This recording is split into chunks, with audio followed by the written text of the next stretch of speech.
नमस्ते मित्रों, जय श्री राम। आइए, एक वीडियो जो सोशल मीडिया पे बहुत ही वायरल है और हम सभी उसको देख रहे हैं। कुछ लोग उसको मजाक में ले रहे हैं, कुछ लोग उसको सीरियस ले रहे हैं, लेकिन पूरा हिंदू समाज उसको चेतना के साथ देख रहा है और तरह तरह के कमेंट आ रहे हैं। वो वीडियो है बिजनौर की, जिला बिजनौर की, उत्तर प्रदेश की घटना है। हुआ क्या, एक वीडियो हमने देखा, हम सबके सामने, मेरे सामने भी वो परसों क्लिप आई थी, परसों शाम। उसमें एक नेहा नाम की महिला, बहुत ही साहसी महिला मैं कहूंगी, बहुत ही हिम्मत वाली महिला मैं कहूंगी कि वो पंक्तियां है ना कि नारियां देश की जाग जाए अगर, युग स्वयं ही बदलता चला जाएगा। नारियां जागरण गीत गाएं अगर, युग स्वयं ही बदलता चला जाएगा। सच में उनको देख करके मुझे वो पंक्तियां स्मरण हो आई। उनका नाम है नेहा। मेरा नाम नेहा है, हम मोहनिया के रहने वाले हैं। मेरा बच्चा यहाँ पढ़ता है। घटना ये है कि मेरा लड़का पढ़ता है एलकेजी में, अथर्व नाम है उसका। कल वो घर गया, लंच कर रहे थे, उस टाइम पे उसने एक प्रेयर बोली, जो भी बोला इंग्लिश में, ओ गॉड हेल्प यू वगैरह। उसमें लास्ट में उसने आमीन बोला। हमने इस बात को देखा, नोटिस किया। मैंने कहा आमीन किसने सिखाया? हम तो आमीन नहीं सिखाते, कहाँ से सीखा है आमीन? मैंने सोचा फोन वगैरह में सीख लिया होगा। पर मेरे बच्चे ने छुट्टे के साथ बोला कि मम्मा मैं तो रोज सीखता हूँ, मुझे क्लास में सिखाया जाता है। मैंने कि किसने सिखाया? कि मेरी क्लास टीचर सिखाती है, रोज खाना खाने से पहले प्रेयर कराती है, उसमें लास्ट में वो आमीन बुलवाती है।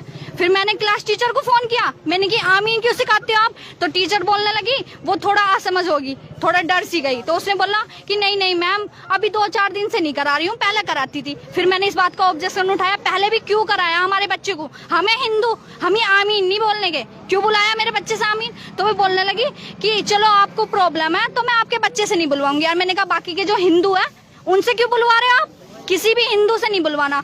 तो वे बोलने लगी कि क्या नाम है मैम, हम कुछ नहीं कर सकते, आप प्रिंसिपल से बात करो, ये रूल तो प्रिंसिपल के है। अब अगर आपको प्रॉब्लम है तो आप कल आओ, प्रिंसिपल से बात करो। ये बात थी। अब मैडम यहाँ आई है, यहाँ क्या नीचे निकला?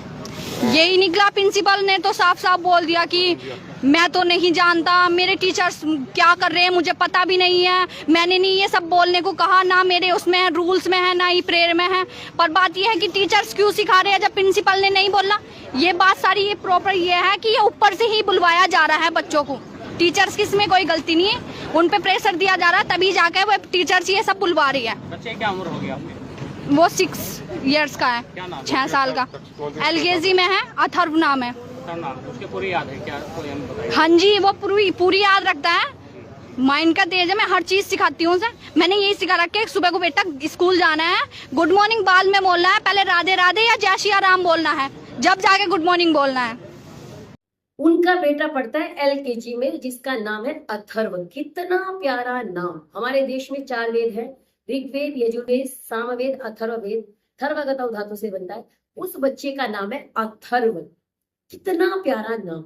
उस बच्चे को माता जी ने विद्यालय में प्रवेश कराया।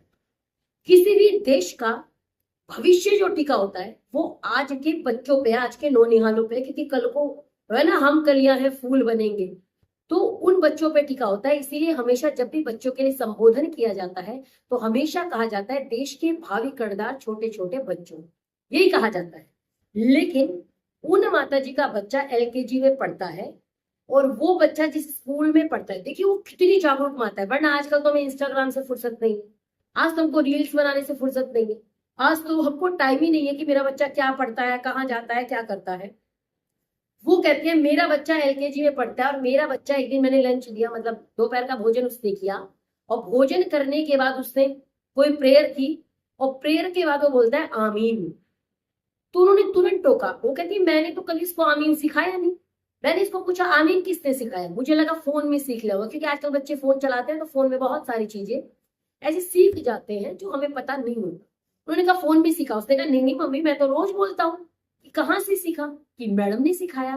कि स्कूल में सिखाया? कि हाँ स्कूल में सिखाया।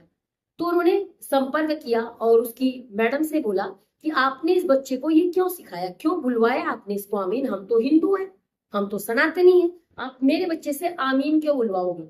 अब कई लोग इसमें ज्ञानी आएंगे कि भाषा से क्या होता है, आमीन ही तो बुलवा दिया, तो फिर आप राम राम बुलवा दीजिए ना, कृष्ण कृष्ण बुलवा दीजिए ना, श्याम श्याम बुलवा दीजिए ना। क्यों नहीं बुलवाते भाई? क्यों इतना दर्द होता है आपको? आपको तो वंदे मातरम बोलने में दर्द हो जाता है। तो आमीन बोला उस बच्चे ने। तो उनकी टीचर का जवाब था कि मैं 2-3 दिन से नहीं करा रही हूँ, अभी ये मैं पहले कराती थी। उन्होंने कहा आपने पहले भी क्यों कराया, ये तो गलत है, आपको पहले भी नहीं कराना चाहिए। तो उसकी टीचर का जवाब था कि अच्छा आज के बाद मैं आपके बच्चे से नहीं कराऊंगी, आप शब्दों पे ध्यान दीजिए, आज के बाद मैं आपके बच्चे से नहीं कराऊंगी। उन्होंने कहा मेरे बच्चे से नहीं कराओगी से क्या मतलब है भाई, इसका मतलब और हिंदू बच्चे हैं उनसे कराओगे, उनसे तो आमीन बुलवाओगी। तो आप विचार करो कि उस परिवार में कितने बच्चे पढ़ते होंगे, उस विद्यालय में कितने बच्चे पढ़ते होंगे। क्या माता पिता ने ध्यान ही नहीं दिया कि हमारे बच्चों से क्या बुलवाया जा रहा है। उसने कहा किसी भी हिंदू बच्चे से क्यों बुलवाएंगे। तो उसने कहा मुझे नहीं पता, प्रिंसिपल सर से बात कर लीजिए।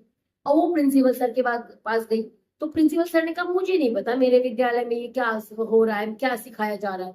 तो बाद में उस महिला ने बोला कि इसमें प्रिंसिपल की गलती नहीं है या टीचर्स की गलती नहीं है, लेकिन मेरी भोली प्यारी बहन, मैं आपको कहूंगी इसमें प्रिंसिपल की गलती है। अगर मेरे विद्यालय में, मेरी संस्था में, मैं संस्था का प्रतिनिधि हूँ तो मैं जिम्मेदार पद पे हूँ, तो उस संस्था में क्या हो रहा है ये मेरी जिम्मेदारी है। पहले राजा लोग होते थे तो जगह जगह जाकर के देखते थे कहीं अव्यवस्था तो नहीं, कुछ ऐसा तो नहीं हो रहा जो अनुचित है, जो असत्य है, जो नहीं होना चाहिए।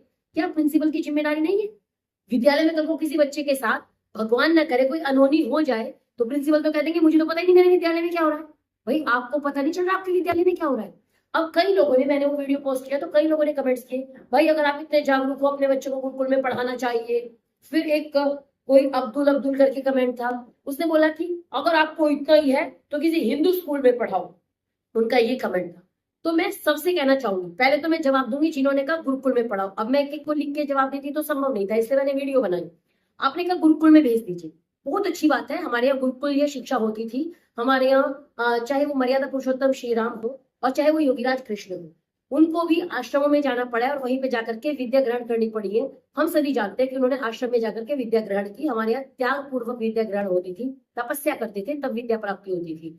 लेकिन आज चूंकि थोड़ी सी व्यवस्था परिवर्तन हुआ है, आज भी कुछ लोग बच्चों को गुरुकुल में भेज रहे हैं। मैं स्वयं गुरुकुल में अध्ययन किया है मैंने। ऐसे बहुत सारे लोग हैं जो गुरुकुल के पढ़े लिखे होते हैं।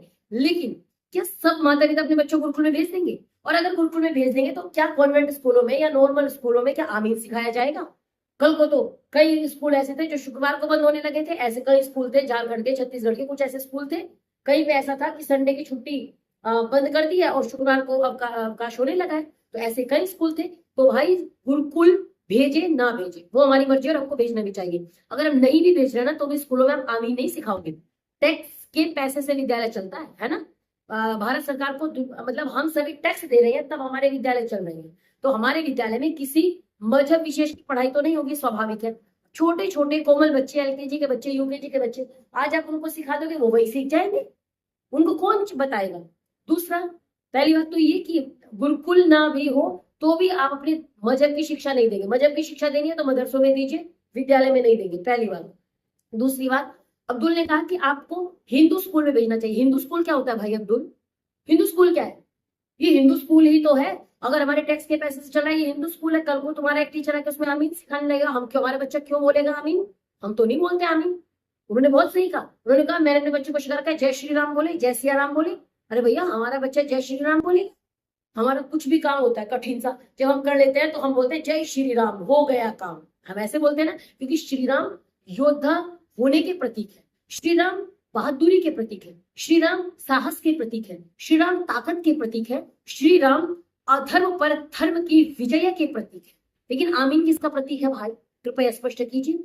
तो हमारे देश में अगर हमारा बच्चा गुरुकुल में भी नहीं जाएगा तो भी आप ऐसी शिक्षा नहीं देंगे, आमीन नहीं बुलवाएंगे। और कम से कम ऐसी बहन, नेहा बहन को मैं नमन करती हूँ। अगर ऐसी 100-200 बहन भी हो जाए कि हमारा बच्चा विद्यालय में जाता है, क्या पढ़ता है, क्या बोल रहा है, क्या उसको सिखाया जा रहा है, अगर हम जागरूक हो जाएंगे तो निश्चित रूप से कोई भी व्यक्ति हमारे बच्चों को अधर्म में परिवर्तित नहीं कर पाएगा। धर्म में परिवर्तित तभी तो कर ले जाता है ना अधर्म में। हम धर्म नहीं सिखाते, लोग अधर्म सिखा देते हैं। आप बहुत ही साहसी हैं, आपने अपने को बचाया। मुझे बहुत अच्छी पंक्ति लगी, पता है उन्होंने क्या बोला? उन्होंने बोला मैंने अपने को बच्चे को बोला है कि गुड मॉर्निंग भी बाद में बोलना, गुड मॉर्निंग बाद में बोलना, पहले जय श्री राम बोलना। इससे सुंदर और क्या चाहिए? वही है ना कि जिस दिन वेद के मंत्रों से धरती को गुंजाया जाएगा उस दिन मेरे गीतों का त्योहार मनाया जाएगा। खेतों में सोना उपजेगा, झूमेगी डाली डाली, और खलियानों की कोख से जिस दिन पैदा होगी खुशहाली, जिस दिन भूखे बच्चों को भूखा न सुलाया जाएगा उस दिन मेरे गीतों का त्योहार मनाया जाएगा। तो कम से कम वेदाध्ययन का और थोड़ा सा आप सनातन के प्रति जागरूक हो जाइए। कम से कम अपने बच्चे को धर्म की शिक्षा दीजिए। कई लोग कहते हैं, बस ये कहकर वाणी को विराम दूंगी, कई लोग कहते हैं धर्म क्यों सिखाएंगे, धार्मिक थोड़ी ना बनाना है। अगर धार्मिक नहीं बनाओगे तो श्री राम जैसा त्याग कैसे सीखेगा। अगर धार्मिक नहीं बनाओगे तो भाई के साथ भाई का कैसा व्यवहार होना चाहिए, लक्ष्मण से कैसे सीखेगा।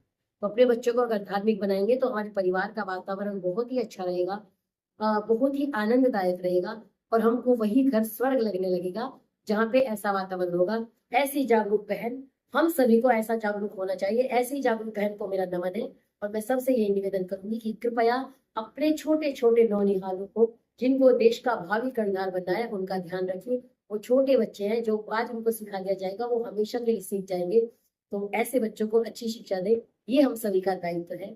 बहुत बहुत धन्यवाद। जय श्री राम।